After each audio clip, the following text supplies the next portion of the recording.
Salut à tous, épisode 16 avec les New York Knicks. On est en MyGM sur NBA 2K19 et on est dans la phase maintenant de la maturité. C'est-à-dire qu'après une première saison qui nous avait été totalement sauvée par un trade qui était notamment Kanter contre Gasol, on avait été en demi-finale de conf, mais c'était totalement improbable au départ. Ensuite, on avait recruté Jimmy Butler, notamment, je l'ai fait dans les grandes lignes. Ce qui nous avait mené jusqu'en finale NBA avec un trio Gasol, Porzingis, Jimmy Butler. Et comme à l'été 2020, on a recruté Anthony Davis. Là, vous voyez, on est au 30 octobre 2020. Ça veut dire que j'ai joué quelques matchs dans l'épisode précédent pour essayer de encore un peu mieux maîtriser le gameplay.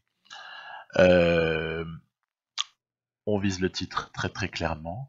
On a une équipe dans laquelle Frank Ntilikina s'est développé, Knox également.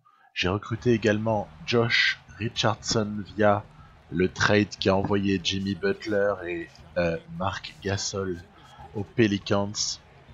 Il y a eu un échange à 3 en fait, qui nous a permis de récupérer Anthony Davis et Josh Richardson. Et puis à la free agency qui avait suivi, je vous rappelle, j'avais recruté Chris Dunn et Justice Winslow, deux de mes joueurs préférés, comme complément à cette équipe. Et ainsi, on peut compter sur 8 joueurs, parce qu'il ne faut pas oublier Mitchell Robinson, hormis le 5 majeur qu'on avait vu au départ. Il ne faut pas oublier Mitchell Robinson, qui est aussi partie prenante de la rotation, et de quelle manière. Il est en train lui aussi de monter en gamme. On est là face aux Lakers de LeBron James, une équipe très très forte dans la partie. Il y a aussi DeMarcus Cousins et on va arracher la victoire par un fadeaway juste magique de Kristaps Porzingis. Voilà, c'est un peu à l'image de ce début de saison avec les Knicks où tout va super bien. On a une équipe qui est vraiment vraiment costaud. Elle est super costaud, elle peut voyager.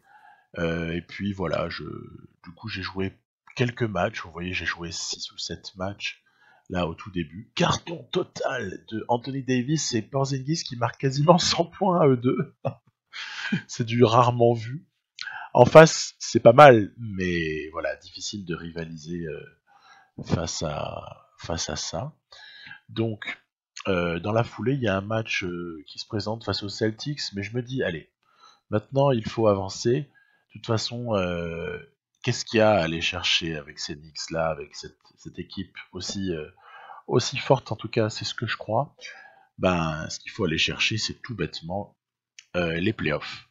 Donc, ce que je me propose de faire à ce moment-là, c'est d'aller simcaster. Moi, j'aime bien simcaster plutôt que simuler. Vous savez pourquoi? C'est parce que ça nous apporte un avantage considérable, c'est qu'on a beaucoup moins de blessures. Même si on vient de voir Mitchell Robinson là, qui s'était fait assez mal, mais il peut jouer, donc je le maintiens. Les blessures, c'est quelque chose évidemment que tout le monde déteste là dans NBA 2K quand ça vous tombe dessus, quand ça tombe sur de vos joueurs majeurs. Donc à partir de là, moi je préfère encore perdre un peu de temps et simcaster plutôt. Avant, quand j'étais sur d'autres versions de 2K, je simcastais live. Ça prenait encore plus de temps. C'était un petit peu pénible au bout d'un moment de perdre autant de temps.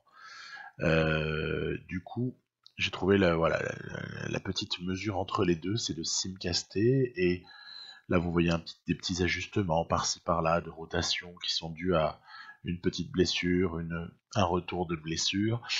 On se situe pas trop mal. On est là au mois vers la fin janvier. On est en haut de la conférence Est. On a même pris l'ascendant sur les Raptors avec des moyennes juste parfaites à 25 points, avec un PER très très très bon pour Porzingis, Davis, mais aussi voilà, Dunn et Knox qui sont pas loin des 15. Par contre en bas, c'est un peu délicat pour Ntilikina, pour Winslow, mais je ne m'en soucie pas parce que, vous savez, le PER, il considère très mal les choses pour les joueurs qui sont plus à vocation défensive. Alors, on peut voir aussi là que je me suis amusé à Anthony Davis qui était premier des votes de la conférence Est. Alors du coup, je me suis amusé à voter, à choisir l'équipe, à participer à cette draft amusante pour le All-Star Game. Voilà, donc la toute fin, je la simule en croisant les doigts parce que j'en ai à ce moment-là un poil marre, ça va une blessure à l'œil, tout va bien. Du moment qu'il s'est pas pris un compas dans l'œil, tout va très très bien, on enchaîne, c'est pas mal cette fin de saison. On a envie de faire un point sur le classement. Ah oui, j'aimerais bien arriver à 60 victoires. Du coup, je vais peut-être le jouer, le dernier, aussi, histoire de se réchauffer un peu avant les playoffs, parce que, mine de rien, il faut pas perdre la main. Vous avez vu les jolies progressions en cours de temps là. Nox à 82, Nilikina à 81 plus 1. Waouh, ça commence à devenir vraiment intéressant. On a deux meneurs là à 81, 82. On a un Richardson qui est très très correct à 80-81. KCP, je le fais pas beaucoup jouer. Winslow, parfait en backup de Knox. Porzingis qui a un poil step up, là c'est bien, c'est bien. Et Robinson qui n'arrête plus de progresser, il commence à devenir vraiment redoutable. Après un petit point sur les insignes, je peux pas dire que ça marche très rapidement ce truc là. Mais néanmoins, ça fonctionne. Il y a quand même l'apparition de petits insignes par-ci par-là. J'ai hâte d'être à l'été ou au début de la saison suivante, parce que je pense que certains insignes auront fait leur apparition, notamment du côté de comment ça s'appelle, de Knox, de Nilekina et de Robinson, qui sont les principales cibles de ce mentorat, hein, puisque ce sont de jeunes joueurs et je leur ai attribué des mentors plutôt de grande qualité. Donc, petit match, allez, on fait le 82e match, c'est contre les Hawks, c'est pas une équipe redoutable du tout, puisqu'elle est sur un mauvais bilan. Très bien, très bien. C'est aussi l'histoire de, voilà, on prendre un petit peu les bases de pick and roll, rebalancer 2-3 systèmes, avoir la confirmation que Chris Dunn est toujours un pickpocket de premier calibre. Voilà, le Fist 92 down. Alors ça c'est intéressant, il y a une pause d'écran en tête comme on l'a vu, et puis derrière, normalement on doit enchaîner autrement, mais moi j'ai déclenché directement le shoot avec Porzingis, j'avais envie de voir. De toute façon avec Porzingis, dès que c'est ouvert, vous pouvez vous permettre d'envoyer, hein, du moment que c'est pas contesté, ça va marcher. Là c'est un service au poste pour Porzingis. Alors des fois il y a quelqu'un qui se présente, mais en l'occurrence Knox avait été scotché sur la ligne à 3 points là dans le corner, donc voilà, on a terminé solo. Le Fist 24 Flex, j'en ai déjà parlé, c'est pour un service dans la raquette. C'est une passe qui est délicate à faire, c'est Winslow qui l'a faite. Winslow, un joueur de grande qualité, parce que déjà assez sous-estimé, capable de faire beaucoup de choses dans une équipe. Peut-être que la chose qui est la plus délicate pour lui, c'est de scorer. C'est pas un énorme scoreur. Par contre, au handle, à la passe, à la défense, on est en face de quelqu'un qui est juste redoutable. Donc voilà des petits systèmes. Mais on voit que en face, hey, il nous joue un petit tour là, hein, c'est Hawks. Donc à partir de là, je vais serrer un peu le jeu en quatrième, en fin de troisième et en quatrième quart-temps. On va serrer, hein, y a pas de problème. Le problème vient des points rebonds offensifs qui ont été laissés. Il vient aussi des ballons perdus. Voilà, donc ça se corrige. On va de nouveau essayer d'aller chercher une passe. Allez, il faut faire un appel là, Anthony Davis. Voilà, très bien. C'est bon, c'est pour lui. C'est en fait le 4 qui vient dans ce système-là, sur passe de l'ailier, sur passe du numéro 3. Donc c'est pour ça, ce Fist 24 Flex, il est assez marrant, il peut fonctionner. Faut juste pas qu'il y ait des mecs trop forts en interception entre les deux, parce que ça peut faire capoter le truc. Anthony Davis, hein, en ce quatrième quart-temps, qui qui libère un peu sa puissance. Ça c'est plus pour un système à 3 points. On va servir Porzingis sur l'écran posé par Davis là. Ok, c'est encore assez géré, mais Trae Young se fraye un passage et égalise. Égalité, 1 minute à jouer, pick and roll improvisé, et celui-là va être redoublé par Chris Dunn qui va revenir sur finalement l'écran porteur de Porzingis. Waouh, derrière, énorme shoot de Trae Young. Excellent, excellent, c'est excitant tout ça. Ça nous donne encore un peu plus de défis quelque part. C'est sympa. Allez, il faut marquer sur cette possession. On va rejouer sur pick and roll. Hein, voilà. Le pick and roll, que ce soit Ntilikina ou Chris Dunn, peu importe, parce que les deux sont d'égale valeur, sensiblement. Et là, oh là là, il nous joue un tour Ntilikina. Et puis par contre, que vous le fassiez avec Porzingis ou Davis, c'est également... tout va bien. Vous pouvez faire du pick and pop, du pick and flip, du pick and roll classique. Tout marche, quoi. Tout marche. Donc, ce qui marche pas, c'est que en face, il y a vraiment de la rébellion dans l'air. Et ben voilà, on va être obligé de serrer jusqu'au dernier moment, hein, mais c'est pas un souci. Bah ouais, c'est pas un souci parce que nos amis des Atlanta Hawks vont faire une faute un peu bête, vraiment très très bête même, sur Porzingis qui forcément à ce moment-là du match ne rate pas ses lancers. Ça n'est pas possible. Et j'ai juste entre guillemets à défendre. Attention à Trae Young. Je reste pas loin avec Porzi. Et c'est raté. Voilà, il y a une très très bonne défense de Ntilikina. Je fais faire une grosse partie du 4e quart-temps à Chris Dunn. Mais c'est Ntilikina qui fait la dernière minute en gros. Voilà. Et même chose pour Knox et Winslow. Winslow joue une majeure partie du 4e quart, mais Knox revient quand même pour la toute fin. C'est juste pour avoir de la fraîcheur, parce qu'en fait les deux couples là de joueurs que je viens de mentionner se valent relativement. Tiens, on est couronné du titre de MVP pour Anthony Davis, du 6e homme pour Chris Dunn. C'est cool, franchement c'est sympa. Après les autres récompenses sont plutôt pas mal senties, hein. Si ce n'est que bon les Suns, il faudrait qu'ils aient fait énormément de progrès pour être à 58-24 dans l'intervalle de temps, mais sait-on jamais.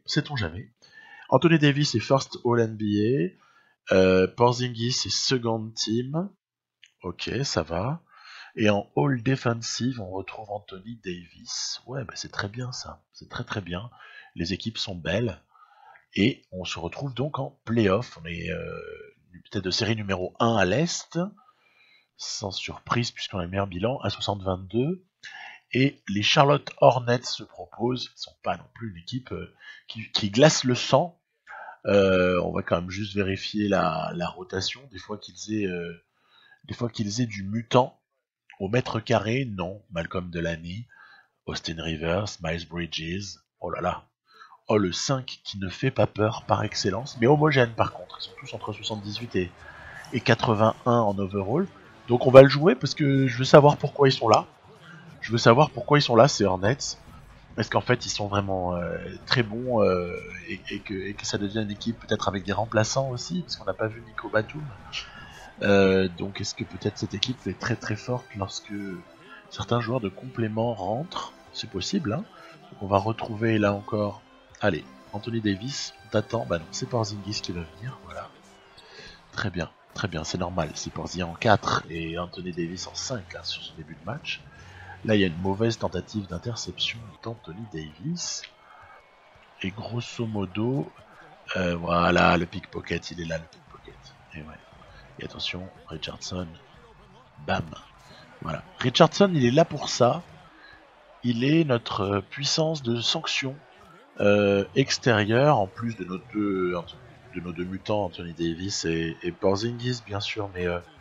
Mais c'est une force offensive. D'ailleurs, Knox est devenu un mec très très adroit à 3 points. Il est très très intéressant. Winslow et Dunn ainsi que Ntilikina sont plus que corrects. Donc on a comme ça une batterie de joueurs qui sont bien capables de sanctionner à certains moments, surtout s'ils sont ouverts. Là par exemple, hop, joli hand-off pour Dunn qui profite des écrans pour aller se faufiler devant une faible défense de Delaney. On voit aussi que des fois on est un peu passif sur le plan défensif. Bon, il va falloir serrer tout ça. Je serai méfiant lorsque l'opposition sera plus forte. En ce troisième quart-temps, je décide d'un petit peu envoyer Anthony Davis faire du chantier à l'intérieur de la raquette. Il n'est pas question de passer tout son temps à s'écarter. Il faut aussi qu'on soit capable de marquer près du cercle. Et ça s'accroche, les Hornets là. Ça s'accroche pas mal. Vous avez vu, il y a Bol, le grand numéro 28 là, à des moments du côté des Hornets. C'est lui le backup pivot.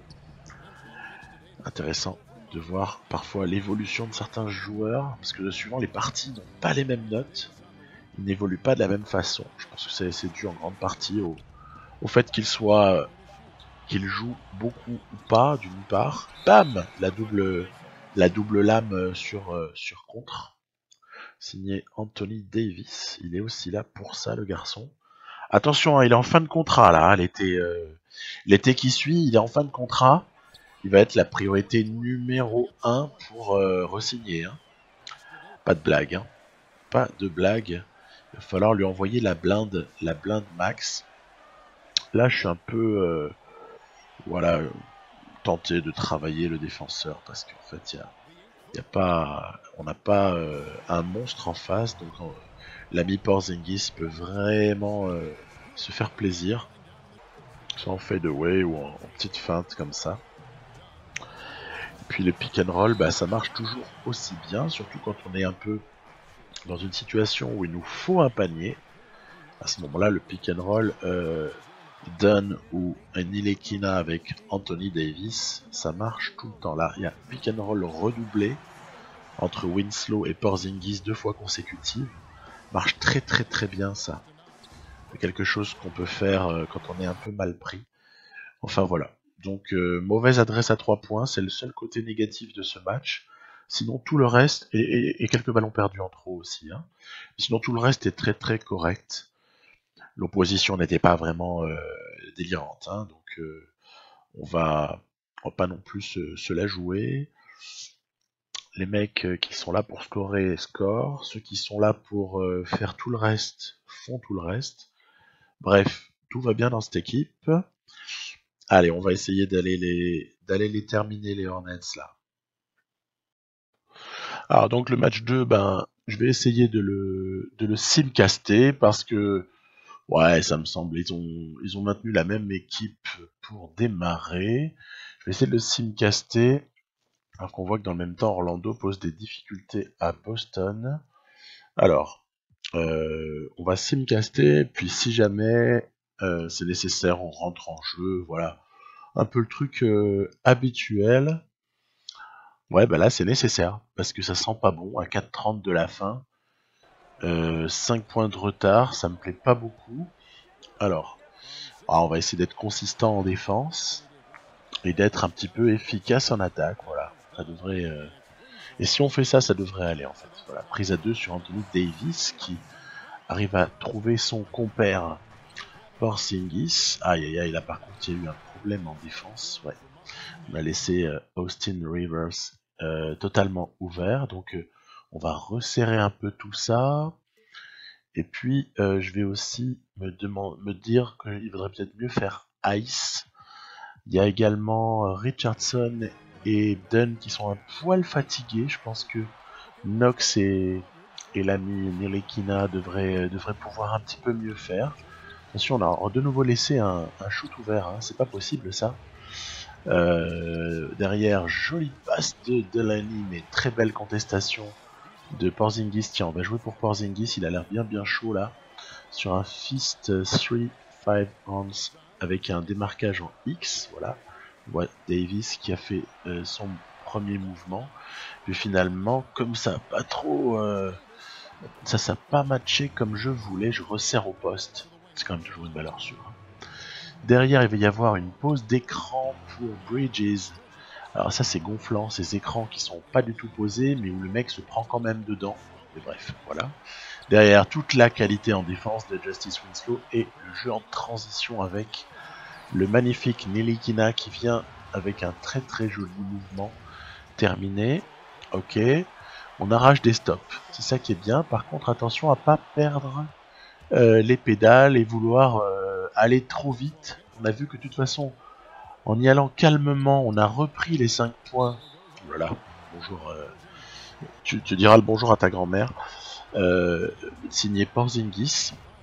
En jouant un peu calmement, on arrive à reprendre en fait du score 1 à cette équipe. Donc surtout voilà, on va calmer. C'est pas forcément génial de vouloir jouer toutes les transitions à 200 à l'heure. On va plutôt essayer de jouer du pick and roll entre Ntilikina et Davis. Le défenseur a suivi, il va falloir que je me débrouille. Il reste 4 secondes, 3 secondes. Ouais, ça va. C'est vraiment signé Porzingis, hein. C'est un peu basé sur son seul talent, hein. Bref, il n'y a plus qu'à arracher un stop défensif et ce sera réglé. Ça va, très très bon positionnement en défense de Knox puisqu'il bloque le possesseur de ballon. Très très bien, parfait. La bonne défense sur pick and roll là, en cette fin de match, très bonne défense sur pick and roll, ça c'est très très satisfaisant parce que sinon on a tendance à laisser du shoot à mi-distance sur ces sorties de pick and roll et c'est un peu exaspérant, mais avec de bons défenseurs c'est quand même plus la même histoire, hein, puisque ça se passe automatiquement beaucoup plus facilement. Alors 2-0, il faut maintenant aller conclure à Charlotte. Donc on va simcaster toujours sur le même principe. Cette fois-ci l'avance dans ce match a l'air satisfaisante. Ouais, c'est bon, c'est gagné. 3-0. Et on va on va essayer d'aller plier tout ça. Tiens, ils ont mis un Anne Gomez cette fois-ci pour démarrer. On va essayer de plier tout ça au match 4. Comme ça, on s'économise un petit peu. Oui, ça va le faire. C'est bon, il y a 12 points, c'est parfait, 4-0. Alors, qu'est-ce qui va se passer du côté des autres séries? Il y a notamment un Golden State contre les Lakers qui est bouillant. Alors, Boston pour nous, Chicago-Toronto, ok, pourquoi pas. Et en face, les Lakers ont tapé les Warriors, champions en titre. Les Warriors qui nous avaient battus en finale, ils les ont tapés. C'est énorme. Pas mal. Ben, pourtant, il y avait Curry, Thompson, Durant, Green, énorme. Et ben, il faut se les faire, hein, bravo. Hein. Autour d'une ossature, Cousins, Ball, James, Kuzma, Ingram, Hart. Parfait. On voit que les Memphis Grizzlies se sont bien remis hein, du trade de Gasol contre Cantor là 2 ans auparavant, puisqu'ils sont déjà en playoff, avec notamment du Jaren Jackson Jr. qui à mon avis tourne à plein de badins. Donc ouais, du côté des Celtics, on connaît un peu parce qu'on les a déjà joués. Ça n'a pas beaucoup changé. Vont sortir du banc Hayward, Rozier, Smart, Morris. Ils ont également du rookie ou du sophomore. Il y a Marsh, il y a Whitney. Alors il y a Bouzélé, on connaît. Il y a Gafford qui avait été drafté l'année précédente. Ouais, donc c'est pas surprenant, mais par contre c'est solide. Ça va être tendu. Alors on va laisser la parole à nos stars là pour terminer l'épisode. Alors Anthony, qu'est-ce que vous pensez de la possibilité face aux Celtics? Tu vas gagner, n'est-ce pas? T'es MVP en titre, qu'est-ce que t'en penses? Ah écoute, je pense que si on fabrique bien le plan de jeu, ça va fonctionner, hein. La défense, le collectif, voilà, faut gagner. Merci, ouais, ok. Et toi, Porzi, qu'est-ce que t'en penses, mon gars? On est bien parti là, Onyx, cette année. Oh, tu sais, comme on dit en Lettonie, tant qu'on n'a pas tué l'ours, on n'a pas la peau. Alors, je vais attendre un peu. Ok. Très bien, merci, Porzi. Bon, bah écoutez, sur cette imitation à 2 balles, je vous dis à très très bientôt. En vous souhaitant bien du plaisir sur NBA 2K bien sûr et ailleurs. Bye bye, la suite prochaine.